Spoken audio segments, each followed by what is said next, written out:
So did you grow up with your dad at all? No, I don't even remember my dad. I used to have dreams. I used to have dreams about going sledding with him. And then I went to my grandma's house, and I went in the backyard, and there was the hill for my dream. So I think it's a memory instead, but it was like, I was too young to remember anything, really. I don't know. I never actually seen him in person. I only talked to him on the phone and got to see pictures of him. So did your mom tell you what this was about? Kind Kind of. Okay. So, I'm actually going to take this video over to the prison. Where's the prison?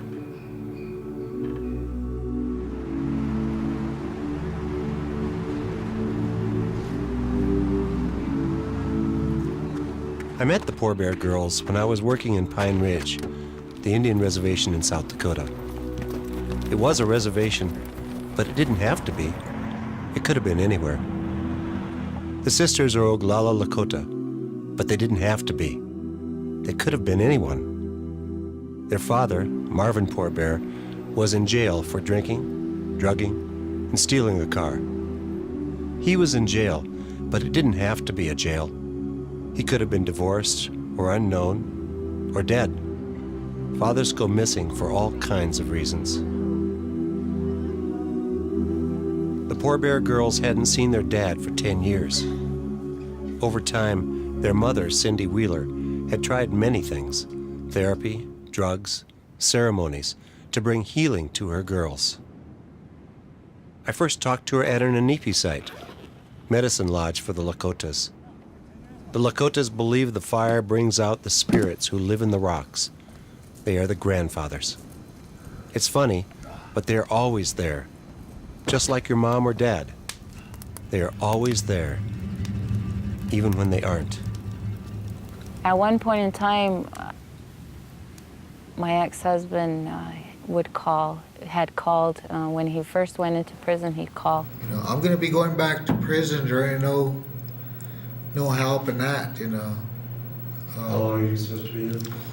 I don't know. I'm facing an open 10 and an open 15, you know. And, you know. So he began in that way, and then he was released.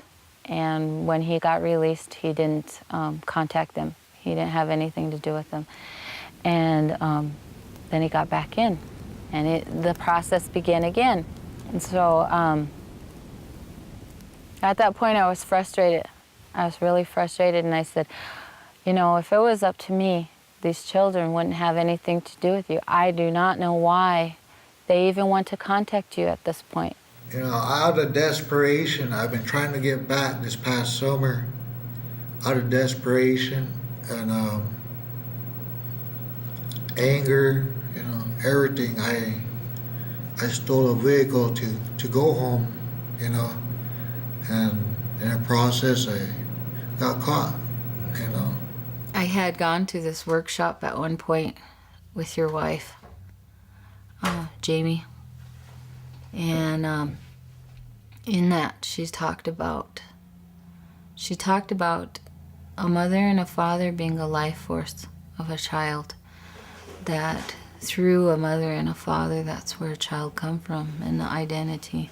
And it really, at the time, I had been living with someone else, and I was like, well, I can just replace him.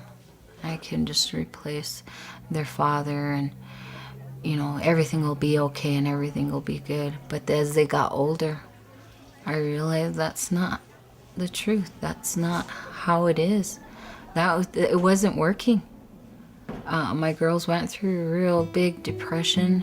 At points in time, they were put on Prozac and, you know, these other things. They had to call their spirits back. And I was just like, oh, I felt so bad. I was like, what am I not doing right here? You know, here I am, a professional working in the helping field, and what am I not doing right? And